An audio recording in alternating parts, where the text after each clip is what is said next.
I'm going to continue a little bit along the line of last week. And my title for today's talk is, Are You Living in Self-Imposed Isolation? I'm finding that more people have hunkered down and are not leaving their houses. Most people have chosen to not be social.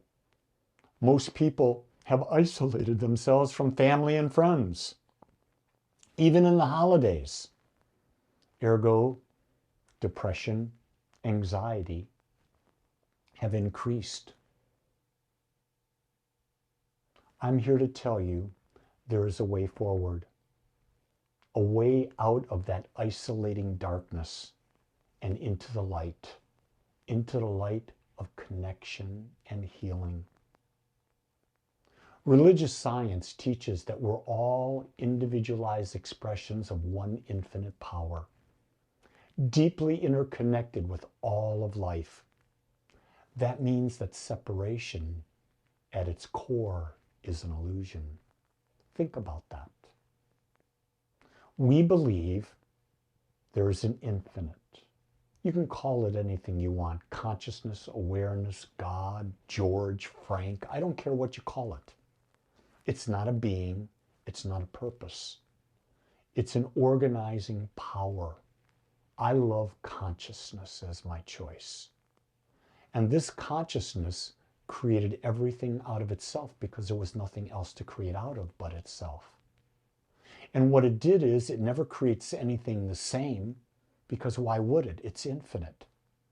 So that would mean that I am a unique whole expression of the infinite, and you and everyone else is a unique whole and expression of the infinite.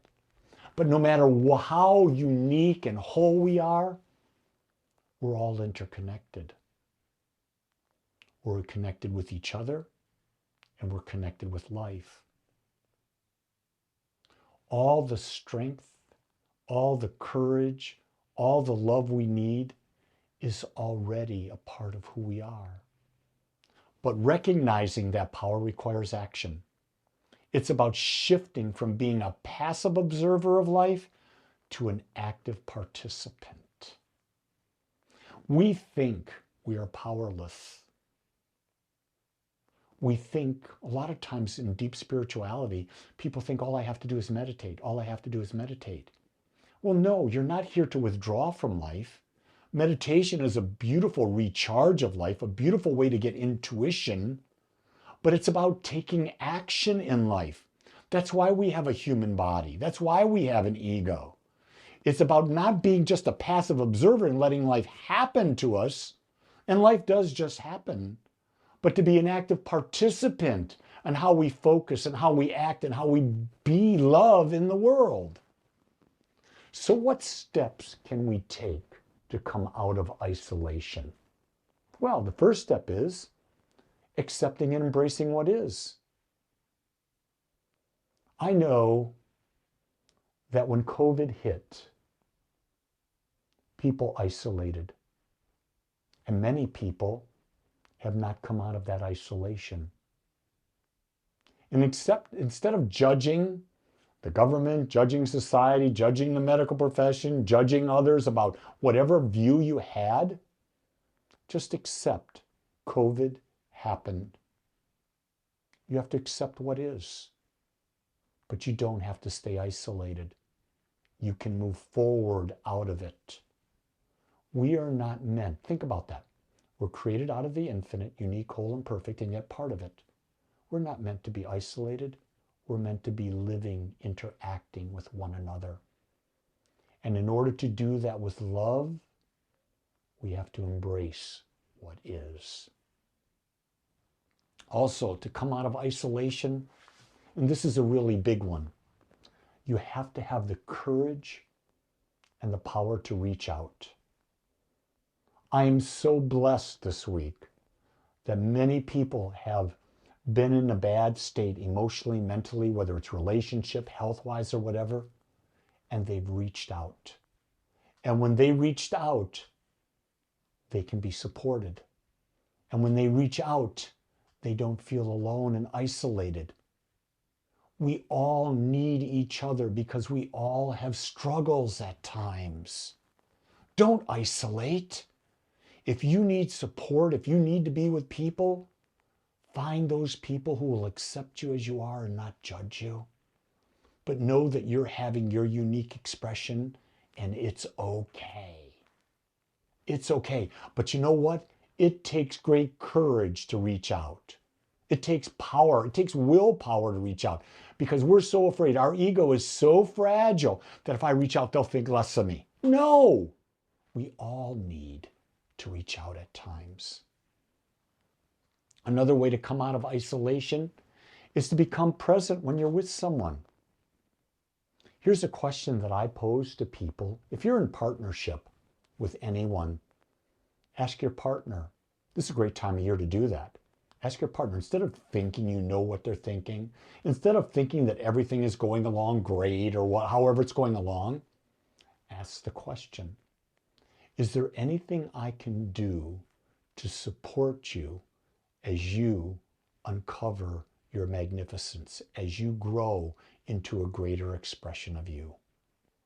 What can I do to support you? I do that with my wife. I do that with my sons. I do that with my granddaughter. I do that with all the people that are close to me. Guess what it does? It establishes connection. It opens us up from isolation, and we realize that we're surrounded by beautiful beings of light. And that when you ask these type of questions, the light gets brighter and brighter, and you join in with their light and the light gets brighter. Another way to come out of isolation is giving of yourself in service of others into the world. There's no greater way to come out of isolation and to connect than to give. I watched my little granddaughter give her Nona, my wife, unconditional love with what she said. And I'm telling you, I watched my wife's heart open, expand, and grow. I know at this Christmas holiday, I have been of service to my family. And I feel good, not because they gave me praise, because I gave without expecting anything in return. When I've been called during the holidays to support someone in need, I didn't feel bad. I didn't feel like my time was taken away from my family. I gave because it made me feel good to be of service. There's nothing greater than to be of service, because when you're being of service, you're saying to the universe, I understand that we're all one. And when I give now, I can receive later when it's my turn. Another way to come out of isolation is connecting to the infinite through spiritual practice. Taking time every day to meditate, to be in gratitude, to do spiritual study, to forgive, to let go of that which is no longer serving you. Think about this. If you were able to forgive yourself and everyone around you, would you feel isolated? No. Would you have to try to avoid things because you've got fear? No, you wouldn't have to avoid. So you'd be more free, you'd be more open. You'd be more open to be with others and to share in that beauty. Stepping out of isolation, it takes courage. It takes a willingness to be different, to break old patterns, and to embrace the discomfort of vulnerability. But on the other side of that, there's freedom, complete freedom. And I want you to know, the courage you seek, it's in you. You just got to want it. You really got to want it. And you got to be okay with being different, going against the tide. Because if you look at where the tide's going, it's about isolation. It's about fear. I don't want to be a part of that. I want to be different. I want to flow with the river, not against the river. And I realize that as much work as I've done, I've still got old patterns of thought and behavior. that are not serving me and loving myself and others more. So I have to be willing to release those patterns. And I have to be willing to be vulnerable. In other words, when I receive critique, to not defend myself. By not defending myself, I'm open to see life differently. And you see, when I'm not defensive, I'm free. And isn't freedom the greatest thing we want? Because if you have to defend yourself, you're defending yourself. Why? You're holding on to something that's an illusion that you've created in your mind. Why do that? It's a waste of time. It's a waste of energy. It's a waste of everything. Embrace the discomfort. Embrace it by being vulnerable to saying, I don't know, and I'll explore that. Thank you for bringing that up. So today, I challenge you to take the following steps. Number 1, reach out. Number 2, show up. Number 3, serve. Number 4, pray. And know that as you do, you're not just relieving your own anxiety, your own depression. You're becoming a light for others who may still be in the dark.